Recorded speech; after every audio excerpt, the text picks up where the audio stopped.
Good evening दोस्तों, मैं doctor विजय S Yadav आप लोगों का इतिहास की ऑनलाइन क्लास में स्वागत करता हूं। और पिछली क्लास में हमने आप लोगों को पढ़ाया महात्मा गांधी का सामान्य जीवन परिचय। तो अब आज देखिए कि ये जो महात्मा गांधी हैं, इस महात्मा गांधी के विषय में पढ़ेंगे हम लोग विजिट टू अफ्रीका, अर्थात अफ्रीका प्रवास के विषय में अध्ययन हम लोग करेंगे।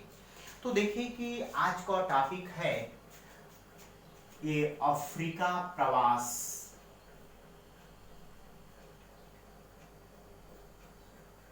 अफ्रीका प्रवास अर्थात विजिट टू अफ्रीका।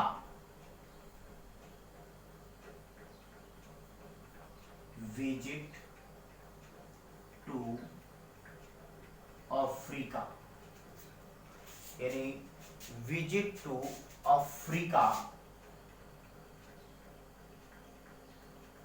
तो अब देखिए कि ये जो अफ्रीका प्रवास महात्मा गांधी का यानी अफ्रीका जाना, तो देखिए कि इससे पूर्व पहली क्लास में मैं आप लोगों को पढ़ाया था, बताया था कि जब महात्मा गांधी इंग्लैंड से यानी वहाँ से उन्होंने यानी बैरिस्टर एट लॉ की उपाधि जब धारण करके स्वदेश लौट करके आए 1891 ईस्वी में, तो महात्मा गांधी यहाँ आने के बाद राजकोट उच्च न्यायालय और मुंबई उच्च न्यायालय यानी दोनों न्यायालयों में अपना पंजीकरण कराकर वकालत करने लगे। लेकिन वकालत का उनका पेशा अच्छी ढंग से नहीं चला, मुवक्किल नहीं मिले, वकालत नहीं चला। तो 1893 ईस्वी में दादा अब्दुल्ला एंड कंपनी, तो दादा अब्दुल्ला एंड कंपनी अफ्रीका में थी दादा अब्दुल्ला की, और उस दादा अब्दुल्ला के रिश्तेदारों से कंपनी के कुछ धन को लेकर के मुकदमा हो गया था और अफ्रीका में हो गया, दक्षिण अफ्रीका में। तो उसी मुकदमे को देखने के लिए महात्मा गांधी को दादा अब्दुल्ला ने आमंत्रित किया दक्षिण अफ्रीका।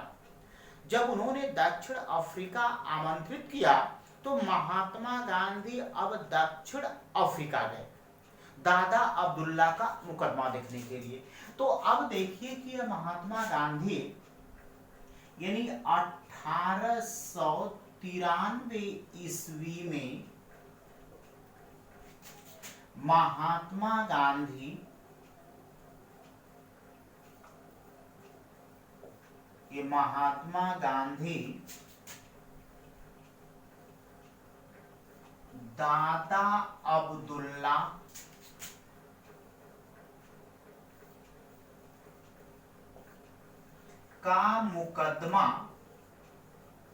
दादा अब्दुल्ला का मुकदमा देखने के लिए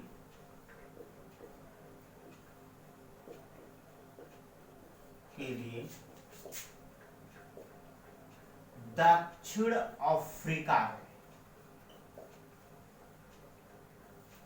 ये दक्षिण अफ्रीका। तो अब देखिए कि इनका प्रवास भारत से दक्षिण अफ्रीका कब गए, तो महात्मा गांधी 1893 ईस्वी में यानी 1893 ईस्वी में महात्मा गांधी दादा अब्दुल्ला एंड कंपनी का मुकदमा देखने के लिए, अर्थात दादा अब्दुल्ला की ओर से मुकदमा देखने के लिए यह मुंबई से यह चले गए, यानी जहाज के पानी की जहाज के द्वारा मुंबई बंदरगाह से ये दक्षिण अफ्रीका प्रस्थान कर दिए। और 1893 ईस्वी में यह दक्षिण अफ्रीका में डरबन बंदरगाह पर उतरे और वहां स्वयं दक्षिण अफ्रीका में दादा अब्दुल्ला महात्मा गांधी को लेने आए थे, वहां लेकर के गए। तो देखिए कि जब भी आप किसी न्यायालय में मुकदमा देखने के लिए जाएंगे तो वहां जाने के बाद आपको उस न्यायालय में पंजीकरण कराना होगा। तो अब देखिए कि वहां का जो न्यायालय था वहां का नटाल उच्च न्यायालय था, यानी दक्षिण अफ्रीका का एक प्रांत था नटाल, जैसे उत्तर प्रदेश है तो उत्तर प्रदेश में आप कहते हैं कि इलाहाबाद उच्च न्यायालय, तो उसी तरह से वहां का नटाल प्रांत था और उसका न्यायालय का नाम था नटाल उच्च न्यायालय। तो नटाल उच्च न्यायालय में पंजीकृत होने वाले, रजिस्टर कराकर मुकदमा देखने वाले पहले भारतीय महात्मा गांधी थे। तो अब देखिए कि अब ये जो पॉइंट है महत्वपूर्ण है आपके लिए कि नटाल उच्च न्यायालय, ये नटाल उच्च न्यायालय में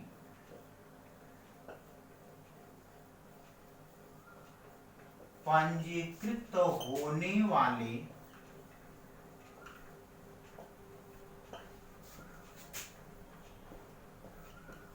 पहले भारतीय थे, यानी महात्मा गांधी पहले भारतीय थे। इससे पहले कोई ऐसा भारतीय नहीं था कि जो दक्षिण अफ्रीका के नटाल उच्च न्यायालय में अपना पंजीकरण करा करके वह वकालत का कार्य किया हो। तो देखिए कि इस तरह से पंजीकृत हुए और इसके साथ ही साथ अब जो है कि महात्मा गांधी यह दादा अब्दुल्ला, तो यह दादा अब्दुल्ला का मुकदमा जीत गए, कि दादा अब्दुल्ला का मुकदमा जीत गए।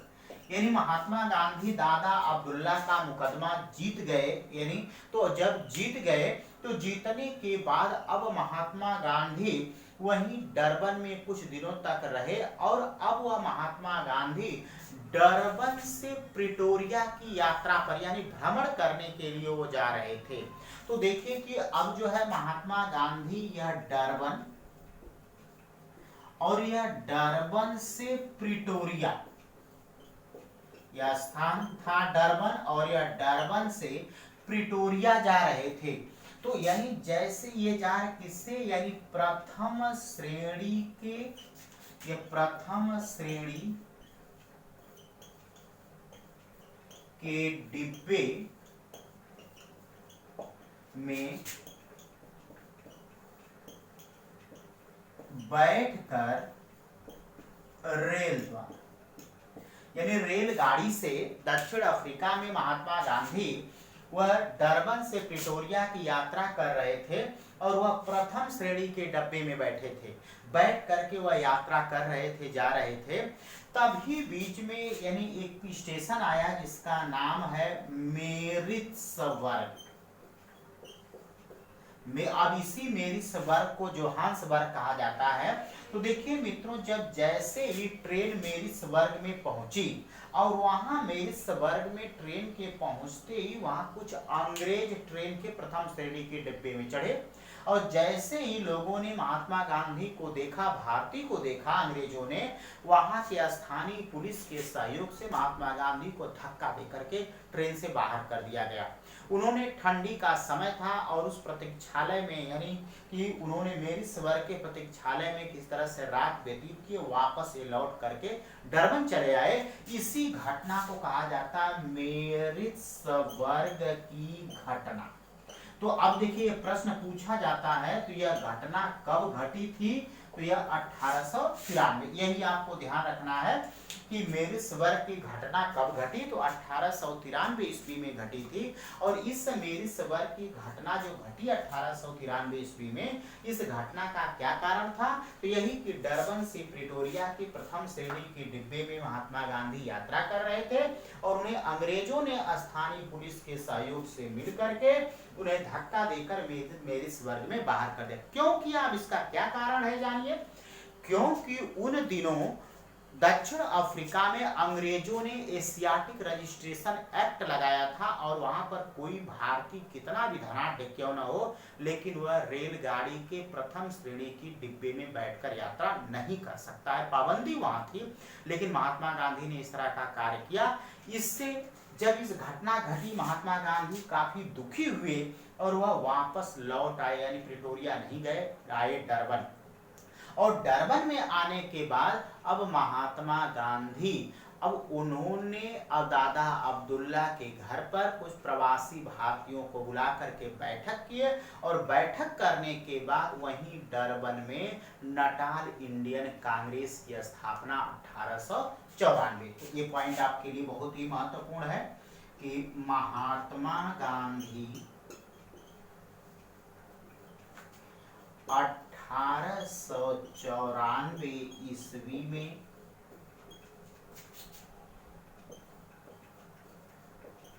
डरबन में, ये डरबन स्थान का नाम है नटाल प्रांत में, डरबन में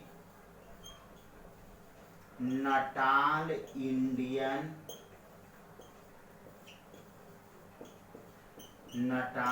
इंडियन कांग्रेस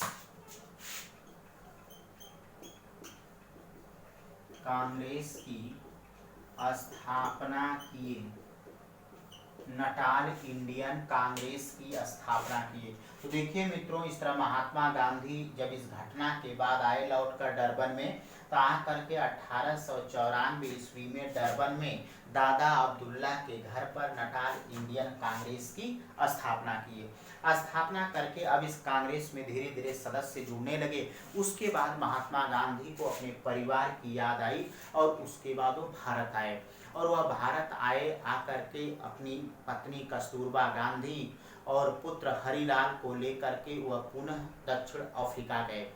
अब देखिए, जब वहाँ दक्षिण अफ्रीका में महात्मा गांधी वहाँ पहुँचे तो वहाँ पर बोर का युद्ध हो रहा था। अब देखिए कि ये जो बोर का युद्ध है, यानी वहाँ पर एक स्थान था, उस स्थान का नाम था बोर, और उसी स्थान पर अंग्रेजों और जो है कि युद्ध जो चल रहा था वह अंग्रेजों और डचों के बीच हो रहा था।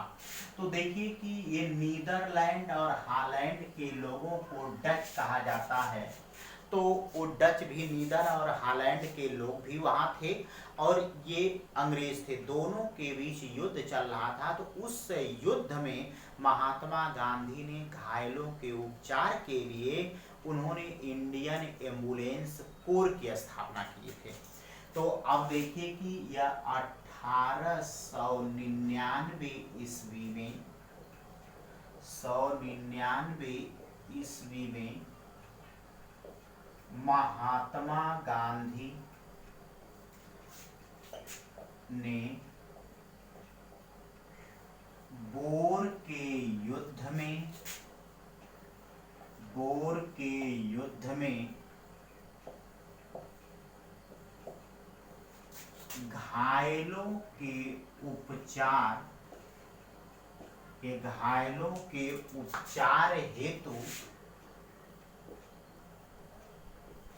हेतु इंडियन एम्बुलेंस कोर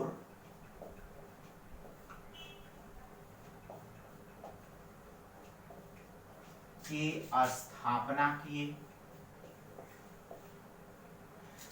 तो ये देखिए कि आप लोग कि ये जो महात्मा गांधी थे या महात्मा गांधी, इन्होंने 1899 ईस्वी में, यानी 1899 ईस्वी में बोर के युद्ध, यानी अंग्रेजों और डचों के बीच युद्ध हो रहा था, इसमें भारतीय युद्ध नहीं लड़ रहे थे। तो इस युद्ध में जो लोग घायल होंगे उन घायलों के प्राथमिक उपचार हेतु महात्मा गांधी ने इंडियन एम्बुलेंस कोर की स्थापना किए थे, और इस इंडियन एम्बुलेंस कोर के अध्यक्ष, यानी यह अध्यक्ष स्वयं महात्मा गांधी थे, यानी स्वयं इसके अध्यक्ष कौन थे? तो इसके अध्यक्ष महात्मा गांधी थे। तो इस तरह से मित्रों अब जो है कि इसे इन्होंने किया। इसके बाद ये महात्मा गांधी वापस लौट करके 1901 ईस्वी में भारत आए थे। तो जब ये 1901 ईस्वी में महात्मा गांधी वापस से लौट करके ये भारत आए, तो यह भारत आने के बाद इन्होंने 1901 ईस्वी में कलकत्ता में भारतीय राष्ट्रीय कांग्रेस का अधिवेशन हुआ, और उस अधिवेशन में दिनसा वाचा अध्यक्ष थे। उसी अधिवेशन में महात्मा गांधी पहली बार कांग्रेस के अधिवेशन में शामिल हुए थे, यानी भाग लिए थे। तो देखिए इस तरह से उसके बाद महात्मा गांधी को बुलावा आया, वह दक्षिण अफ्रीका गए और वहां जाने के बाद अब महात्मा गांधी ने, देखिए कि ये महात्मा गांधी सत्याग्रह बहुत ही महत्वपूर्ण है, ये सत्याग्रह का सर्वप्रथम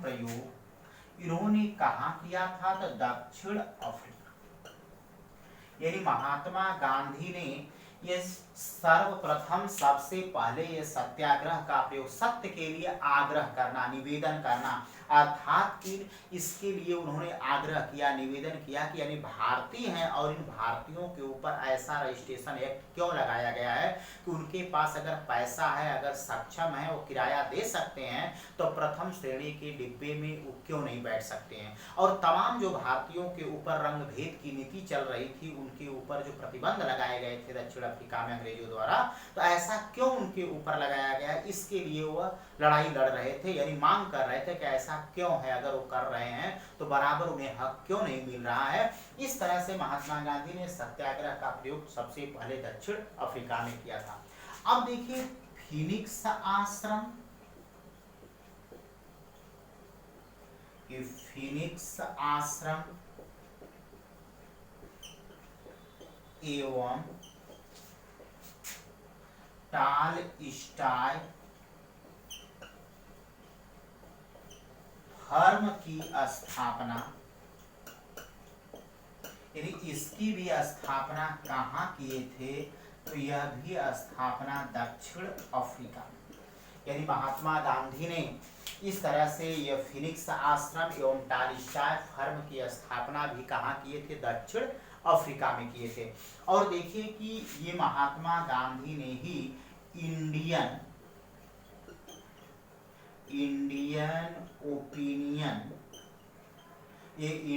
ओपिनियन नामक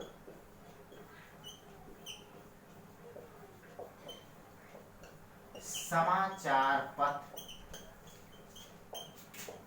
का प्रकाशन, यानी इसका प्रकाशन भी कहाँ किए? तो यह दक्षिण अफ्रीका में किए थे महात्मा गांधी। यानी इंडियन ओपिनियन नामक समाचार पत्र का प्रकाशन भी महात्मा गांधी ने कहाँ किया था? तो इसका प्रकाशन भी महात्मा गांधी ने दक्षिण अफ्रीका में किया था उन्होंने।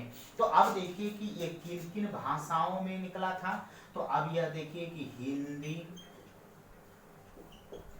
तमिल, अंग्रेजी एवं गुजराती। तो अब देखिए कि यानी यह इंडियन ओपिनियन नामक समाचार पत्र का प्रकाशन हिंदी भाषा में भी हुआ, तमिल भाषा में भी हुआ, अंग्रेजी भाषा में भी और गुजराती, 4 भाषाओं में इसका प्रकाशन हुआ। लेकिन बाद में इन 2 भाषाओं में बंद कर दिया गया, यानी बंद कर दिया गया, केवल अंग्रेजी और गुजराती भाषाओं में ही इंडियन ओपिनियन नामक समाचार पत्र का प्रकाशन हुआ। अब देखिए कि इस इंडियन ओपिनियन नामक समाचार पत्र के संपादक कौन थे? बहुत ही महत्वपूर्ण अक्सर पूछा। तो संपादक मनसुखलाल नजर थे। ये मनसुखलाल नजर, यानी मनसुखलाल नजर इसके अवैतनिक संपादक थे। इन्होंने इसके लिए कोई वेतन नहीं लिया था महात्मा गांधी से। तो इस तरह से देखिए महात्मा गांधी दक्षिण अफ्रीका में भारतीयों के लिए लड़ाई लड़े और कई बार उन्हें दक्षिण अफ्रीका में जेल भी जानी पड़ी। और इस तरह से अंततः महात्मा गांधी ने, यानी इन्होंने भारतीयों के ऊपर लगाए गए सारे रजिस्ट्रेशन एक्टों को समाप्त करवा करके अंतिम रूप से महात्मा गांधी, यानी यह 1915 ईस्वी में वापस लौट आए।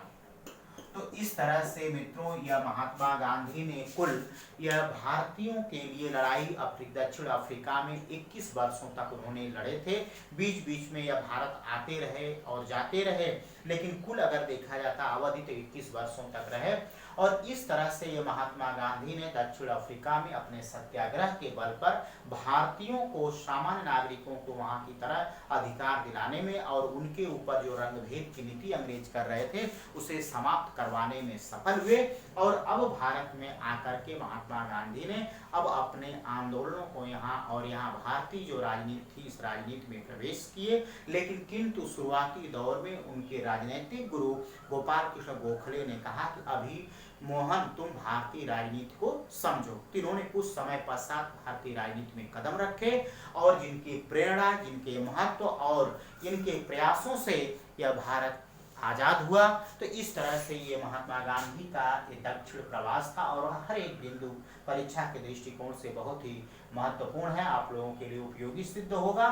तो इस तरह से इन बिंदुओं को हमने पढ़ाया। फिर अगली खंड अगले टॉपिक के साथ अगले क्लास में उपस्थित होंगे। धन्यवाद।